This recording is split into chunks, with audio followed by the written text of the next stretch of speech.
Sometimes the cold doesn't kill you, the waiting does. The glass had already started to frost over from the inside.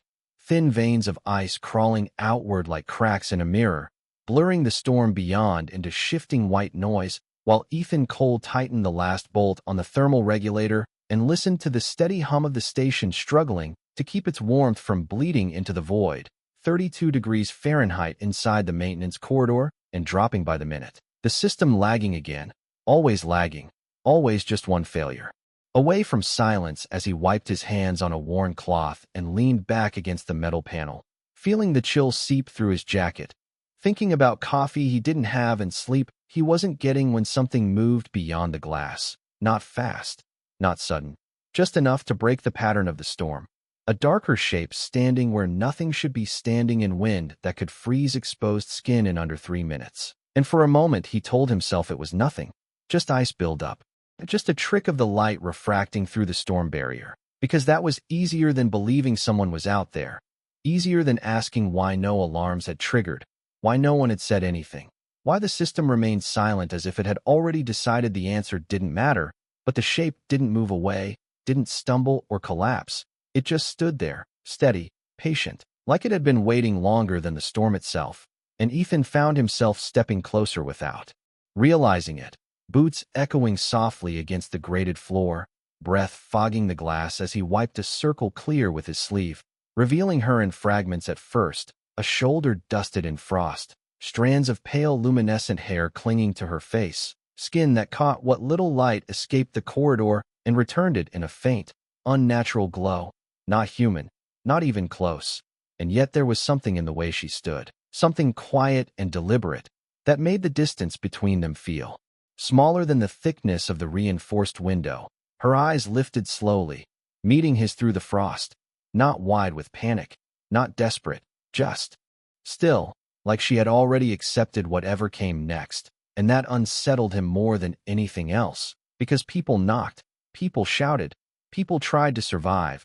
But she didn't move toward the door, didn't even raise a hand, just held his gaze for a second that stretched too long before giving the smallest nod, a gesture so subtle it almost disappeared into the storm, as if she were acknowledging him rather than asking for help, as if the choice had already been made and she was simply witnessing it. And behind him, somewhere deeper in the station, a system alert chimed once, soft and distant, ignored by everyone else as always, while Ethan stood there with his hand inches from the manual override panel, feeling the cold on the other side of the glass like a question pressing back against him, waiting.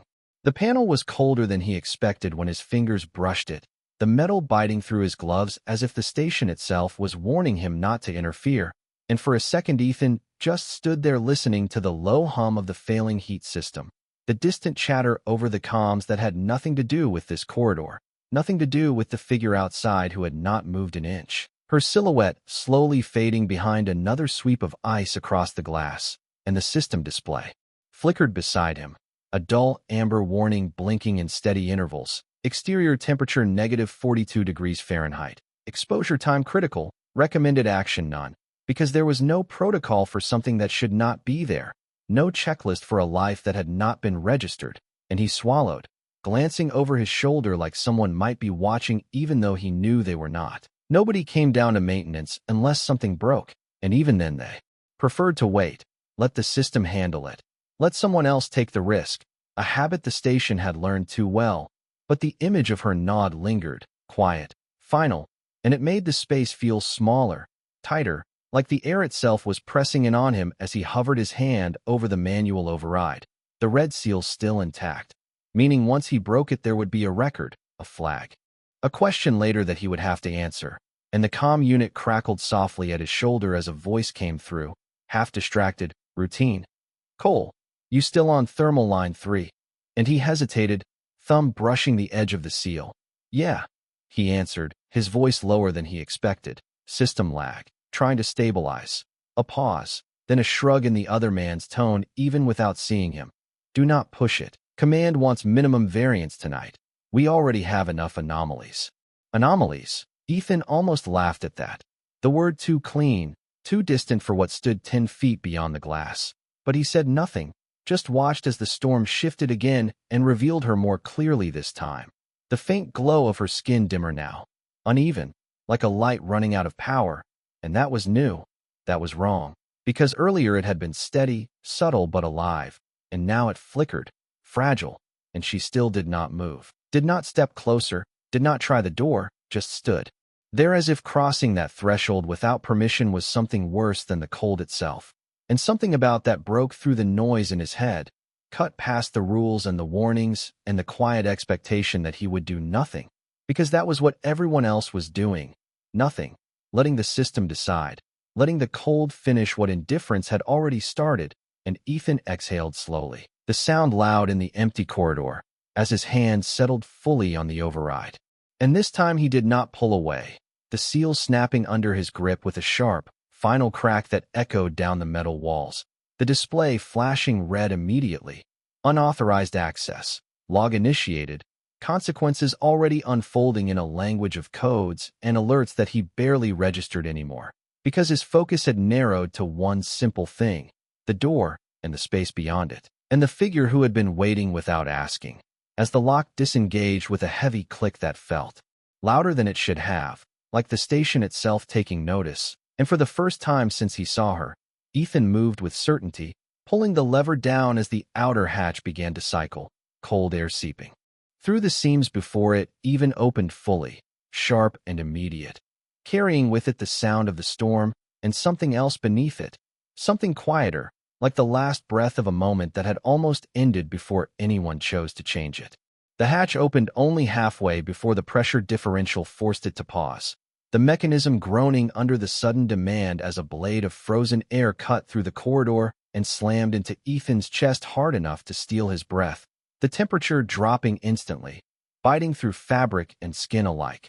Alarms flaring sharper now, louder, unauthorized breach repeating in a flat synthetic tone that echoed off the metal walls. But he ignored it, leaning forward into the cold as he forced the lever down again, overriding the safety stop with a second command that would definitely be logged, definitely be questioned later, and the door finally gave way with a heavy metallic slide, exposing the storm in full, a wall of white and wind that roared like an ocean pressed against the station.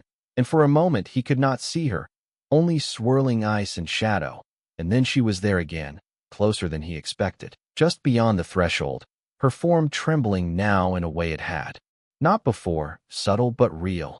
The strength it took to remain standing clearly fading as the faint glow along her skin flickered unevenly, dimming at the edges, and Ethan stepped forward without thinking, one boot crossing the line between inside and outside, the cold hitting him like a physical force, sharp enough to sting his eyes and burn his lungs with every breath. But he kept moving, closing the short distance between them in 2 quick steps until he stood directly in front of her, and up close she seemed smaller somehow, not in height but in presence, like the storm had stripped away everything except what was essential, her features delicate beneath the frost, her eyes still fixed on him with that same quiet steadiness, no panic, no sudden movement, just awareness, and it unsettled him again, that lack of resistance, that absence of urgency, as if she had never expected the door to open at all, as if this moment was already more than she had planned for, and he reached out, hesitating only a fraction of a second before his gloved hand made contact with her arm, the surface colder than he imagined, almost numb, like touching something that had been left out too long in winter air, and still she did not pull away, did not react beyond a slight shift in her breathing, shallow and uneven, the only sign that she was still holding on, and Ethan tightened his grip gently, careful, steady, and guided her forward, back toward the opening behind him, the warmth spilling out like a distant promise. But as they reached the threshold she paused, her movement halting with a subtle resistance that surprised him, not forceful, not a struggle, just hesitation, and he glanced back at her, confusion cutting through the urgency as her gaze flickered briefly past him, toward the interior of the station, the lights, the space that others occupied without thinking. And for the first time there was something new in her expression. Not fear exactly, but something close to it, something learned, something that said crossing this line was not allowed, not safe, not for her, and Ethan felt that hesitation as clearly as the cold still biting at his back, felt the invisible weight of whatever rule she believed she had to follow, and he shook his head slightly, more to himself than to her, before shifting his stance and stepping fully inside while keeping hold of her arm, creating a pull she could follow without choosing it, without breaking whatever boundary had been placed on her, and slowly, carefully, she moved with him, crossing the threshold not by decision but by momentum, her body giving in where her mind hesitated, and the moment she was inside the difference was immediate. The air warmer, still cold but survivable. The storm cut off behind them as the hatch began to seal again with a heavy finality. And Ethan guided her a few more steps into the corridor before stopping, releasing her arm only when he was sure she could stand on her own, which she did, barely, her posture wavering but upright, her glow dim but present. And for the first time since he saw her, she looked around, not with curiosity but with something quieter, something almost uncertain, as if she had stepped into a place she was never meant to belong. And Ethan stood there in the hum of the struggling heat system, the alarms still echoing, the consequences already in motion, and realized that opening the door had been the easy part, because now she was inside, and nothing about that was going to be simple. The alarms did not stop when the hatch sealed. They only changed, shifting from external hazard warnings to internal alerts that carried a different weight, a sharper edge, unauthorized entry logged, containment advisory pending, the voice flat and emotionless as it repeated in intervals that felt shorter each time, and Ethan exhaled slowly, watching his breath fog in the still cold air as he reached past her and slammed the manual override back into neutral, the panel sparking once before, settling into a dull red glow that confirmed what he already knew. There was no undoing this. Not cleanly, not quietly. And behind him the corridor lights flickered as the system tried to compensate for the sudden heat loss, pulling energy from other sectors, buying time they did not have. And he turned back to her, really looking now that the storm was no longer between them. The frost along her skin beginning to melt in uneven patterns, droplets forming and sliding slowly down the faint contours of her arm, her glow still weak but stabilizing, like embers catching again after nearly going out. And she swayed slightly where she stood, her balance uncertain, her breathing shallow but present, and for a moment neither of them spoke, the silence filled only by the hum of overworked systems and the distant echo of voices that did not yet know what had happened here. And Ethan stepped closer again, slower this time, careful not to startle her, though he was not sure what would. Startle someone who had stood in that storm without moving, without asking, and he shrugged off his outer jacket, the fabric stiff with cold, and held it out toward her without comment. The gesture simple, instinctive, something he would have done for anyone, but the way she looked at it made it feel like more, her eyes tracking the movement, with quiet focus, as if trying to understand not just what he was offering but why. And when she did not take it, he stepped forward and draped it gently over her shoulders himself, the contact brief, deliberate, and she flinched then, not away from him, but at the sudden change, the warmth, the unfamiliar sensation of something being given without condition, and he let his hands fall back immediately, giving her space, watching as she adjusted slightly under the weight of the jacket, her fingers brushing the fabric with a kind of cautious curiosity, like it might disappear if she moved too quickly, and the comm unit at his shoulder crackled again, louder this time, sharper. "Cole, we are seeing a breach on your sector, confirm status." And he closed his eyes for half a second, knowing this was the part he could not avoid, the part where what he had done would start to ripple outward. "Thermal fluctuation," he replied, keeping his voice steady, neutral, manual override engaged. Stabilizing now. A pause, longer this time, filled with the quiet sound of someone deciding whether to believe him. And then, "You are flagged for unauthorized access. Hold position until security arrives." And the line went dead before he could respond, the finality of it settling over the corridor like another layer of cold. And Ethan opened his eyes again, looking back at her, at the way her glow had strengthened just enough to outline her features more clearly now, at the way she stood, just inside the boundary as if she still expected to be told to leave. And he shook his head slightly, almost a reflex, before stepping past her toward the wall-mounted heater unit, forcing it to maximum output despite the system protests, the coils beginning to glow a dull orange as they pushed back against the cold inch by inch. And when he turned back again, she was watching him, not with fear, not even with confusion, but with something quieter, something that felt like recognition forming. In real time, and for the first time since she stepped inside, she spoke, her voice soft, strained, but clear enough to cut through the hum of the station. "You broke your rule." And Ethan let out a breath that almost sounded like a laugh, though there was no humor in it, just truth. "Yeah," he said, meeting her gaze without hesitation now. "I did." And the alarms continued to echo, and somewhere far down the corridor, footsteps began to approach. The footsteps grew louder with every second, steady and deliberate, echoing down the metal corridor with the unmistakable rhythm of authority, not rushed, not uncertain, just inevitable. And Ethan did not need to look to know who it would be. Security always moved like that, like the outcome had already been decided before they arrived. And he glanced toward the far end of the hallway where the dim lights stretched into shadow, then back at her, measuring the distance, the time they had left, which was not much, maybe a minute, maybe less. And the heater behind them continued to push out uneven waves of warmth that barely reached the edges of the space. But it was enough to keep her from slipping back toward that fragile stillness she had carried in from the storm, enough to keep her standing, and she seemed more aware now, her posture steadier, her glow faint but consistent, no longer flickering like it might vanish at any moment. And she watched him with that same quiet focus, as if everything he did mattered in ways neither of them could fully explain. And Ethan rubbed his hands together once, more out of habit than cold, before glancing at the corridor again.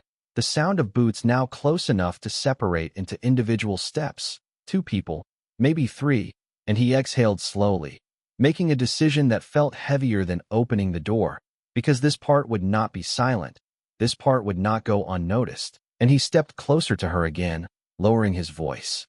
Instinctively, even though there was no need. "When they get here, do not say anything," he said, keeping his tone calm, steady. "Let me talk." And she tilted her head slightly, studying him, the movement subtle but intentional. "You are afraid," she said, not as a question, just an observation, and Ethan gave a small nod, because there was no point denying it. "Yeah," he admitted, "but not of you." And something shifted in her expression then, something soft, almost imperceptible, like a piece of understanding falling into place. And the footsteps reached the corner, shadows stretching ahead of them as figures turned into view, dark uniforms, reflective visors catching the flickering light, their presence filling the corridor in a way that pushed everything else aside. And they slowed as they approached, taking in the scene, the broken seal on the panel, the override still glowing red, the temperature readings fluctuating across the display, and then her, standing just inside the boundary with a human jacket around her shoulders. And the lead officer stopped a few feet away, posture rigid, voice controlled. "Step back from the subject," he said, addressing Ethan without raising his tone, without needing to, because the authority was already there. And Ethan did not move immediately, not out of defiance, just long enough to make it clear that he had heard, that he understood, before taking one measured step to the side, placing himself slightly between them and her without making it obvious. A position that looked neutral but felt anything but. And the officer's gaze shifted past him, scanning her quickly, methodically, before returning to Ethan. "You engaged an unauthorized override and admitted an unregistered entity into a controlled environment," he stated, each word precise, like it had been written before he arrived. And Ethan nodded once. She was going to freeze. He replied, keeping his voice even, not defensive, not apologetic, just factual. And the officer's expression did not change, but there was a pause, a brief hesitation that did not belong in protocol. "That is not your determination to make," he said finally, and Ethan let out a slow breath, glancing back at her for half a second before returning his attention forward. "Someone had to," he answered, and the corridor fell into a silence that felt heavier than the alarms, heavier than the cold, a space where 2 different kinds of logic stood facing each other, one written in rules, the other in a single choice. And for the first time since they arrived, the officer looked at her again, not just as a variable, not just as a risk, but as something that had already changed the situation simply by being there. And behind Ethan, the heater continued to hum, steady, stubborn, pushing warmth into a place that had not been meant to hold it. The officer did not respond immediately, and that silence stretched just long enough to feel intentional, like he was recalculating something that had not been part of the initial report, his visor reflecting the faint glow from the heater coils and the subtle shimmer of her skin. And when he finally spoke again, his tone had shifted, not softer, but more measured. "This station operates under containment protocols for a reason," he said, his gaze still fixed forward. "Unknown species, unknown exposure vectors, unknown consequences." And Ethan nodded slightly, because he understood all of that. He had worked here long enough to know the risks, the reports, the incidents that never made it past internal logs. But none of that changed what he had seen through the glass. None of it erased the image of someone standing in a storm without asking for help. And he kept his voice steady when he answered. "She was not trying to come in," he said, and that seemed to catch the officer's attention in a way the rest had not. A slight tilt of the head, a pause that broke the rhythm of procedure. "Explain," the officer said, and Ethan glanced back at her again, just briefly, as if confirming something unspoken before returning his focus. "She stayed outside," he continued. "Did not knock, did not signal, did not even move closer to the door until I opened it." And the officer's gaze shifted again, this time more directly, studying her with a different kind of scrutiny, not just scanning for threat, but searching for pattern, behavior, intent. And she stood there under that attention without flinching, without stepping back, her posture quiet, composed, the jacket still wrapped around her shoulders like something she had not quite decided how to hold. And for a moment the corridor felt suspended between two interpretations, one that saw risk and one that saw restraint. And the officer stepped forward slightly, not aggressive, just enough to close the distance by a foot or two, his voice lowering as he addressed her directly for the first time. "Why did you not request entry?" he asked, and she looked at him, then at the door behind Ethan, and then back again, her answer coming without hesitation. "Because I was not allowed," she said, and the simplicity of it seemed to settle over the space in a way no alarm could override. And one of the officers behind him shifted slightly, a small movement that broke the stillness, while the lead officer remained still, processing. "Not allowed by whom?" he asked, and she did not look at him this time when she answered, her gaze resting somewhere just past Ethan, on the interior of the station, on the space that had been closed to her. "By you," she said quietly, and the words were not accusatory, not emotional, just factual, like a rule she had learned long before arriving here. And Ethan felt something tighten in his chest at that, something he could not quite name, while the officer's posture changed again, subtly, the rigid lines of protocol shifting into something less certain, because there was no procedure for that answer, no section in the manual that covered someone choosing not to enter even when survival depended on it. And the comm unit on the officer's shoulder buzzed softly, an incoming update. But he did not respond immediately, his attention still on her, still on the implication behind her words. And Ethan realized in that moment that whatever happened next was no longer just about rules or violations. It was about how they chose to interpret what they were seeing. And the heater continued to hum behind him, steady and persistent, filling the corridor with a fragile warmth that had not existed minutes ago, a small, stubborn defiance against a system that had not expected to be questioned. The words lingered longer than they should have, not because they were loud, but because they fit too easily into the space between them. And for a moment no one moved. Not Ethan, not the officers, not even her. As if the entire corridor had been forced to acknowledge something it had quietly enforced for years without ever naming it. And the lead officer finally turned his head slightly toward the comm unit at his shoulder, responding in a low voice that carried just enough for Ethan to hear fragments. "Status contained, no escalation. Hold external response," before cutting the channel again.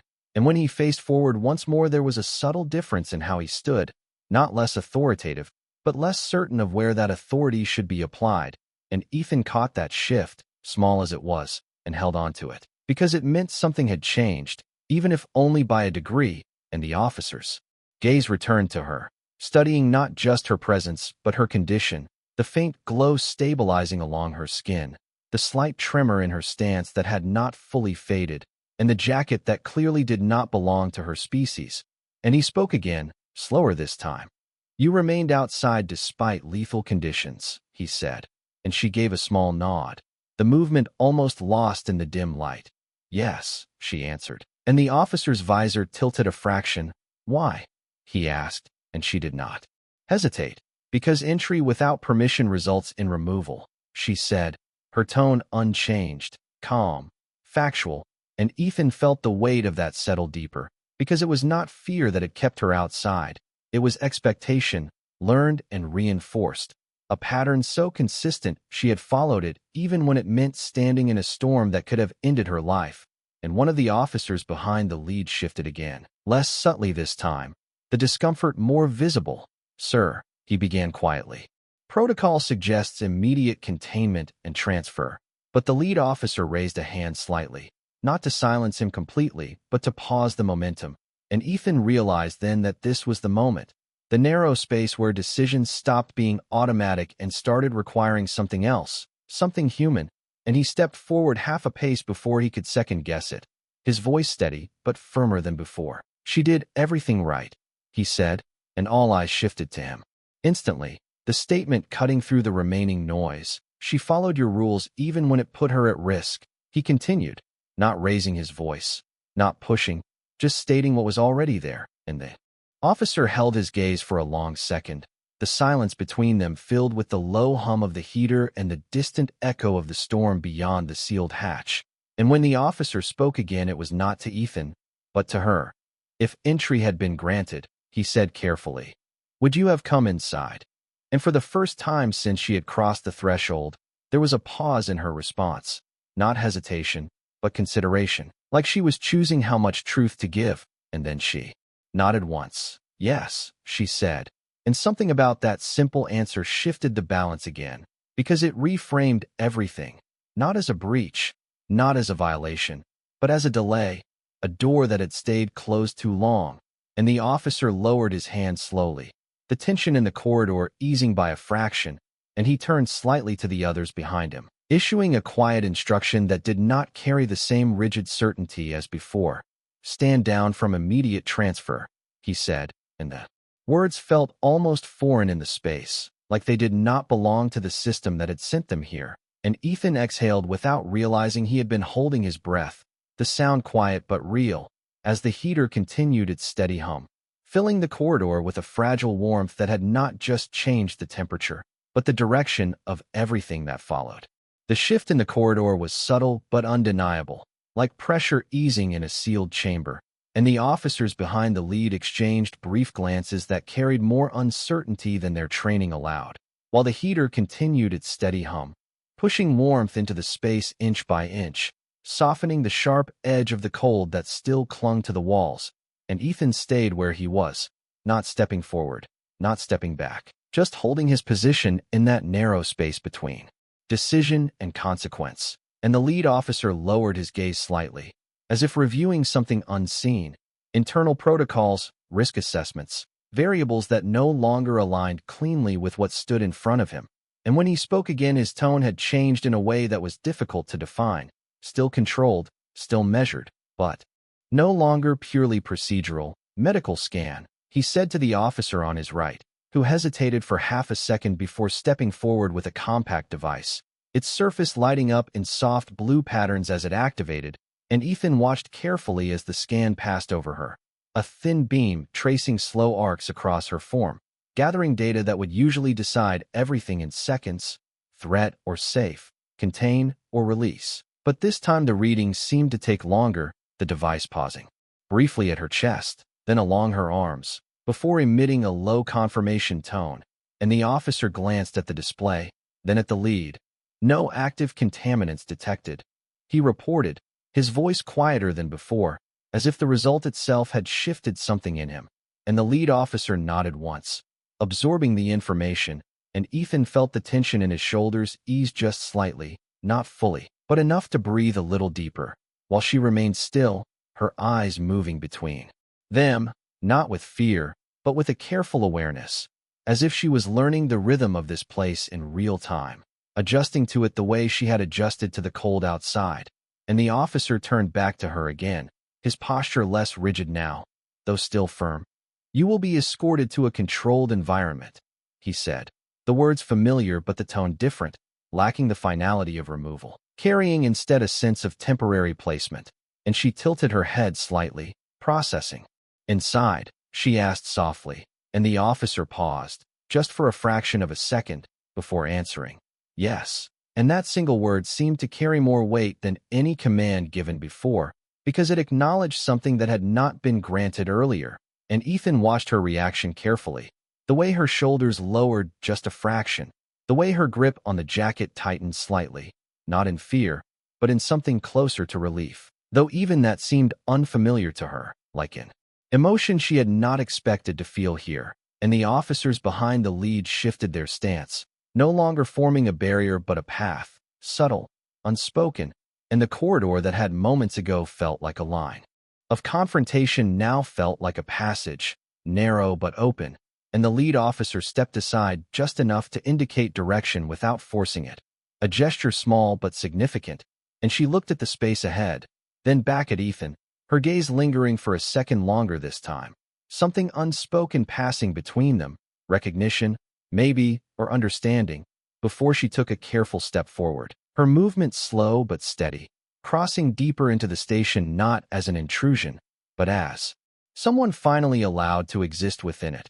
And Ethan remained where he was, watching as she moved past the line that had once been closed to her, the heaters still humming behind him, the alarms now quieter, fading into background noise as the system adjusted to a new state it had not planned for.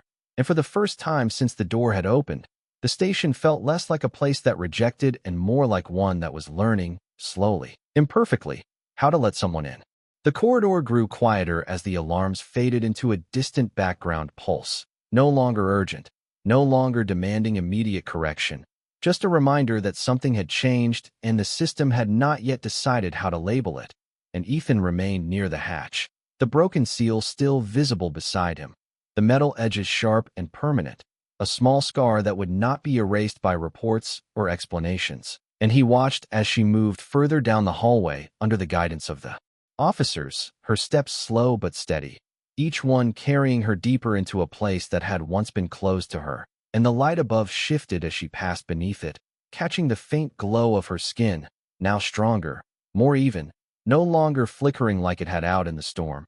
And for a moment the corridor seemed to reflect it back, as if the station itself was adjusting, learning the presence of something it had never accounted for. And the lead officer walked slightly ahead now, not blocking her path, but setting a pace, his posture still disciplined, but no longer rigid in the same way, as if the situation had moved beyond simple enforcement into something that required interpretation. And Ethan noticed the distance between them, not far, just enough to suggest that this was no longer containment in the strictest sense, but something closer to supervision, cautious but not rejecting. And she glanced back once, just briefly, her eyes finding him across the space, and there was no urgency in that look, no silent plea, just acknowledgement, clear and steady, like she understood exactly what had happened back at the door and what it had cost him. And Ethan gave a small nod without thinking, the motion simple, almost instinctive, but it carried more weight than anything he had said.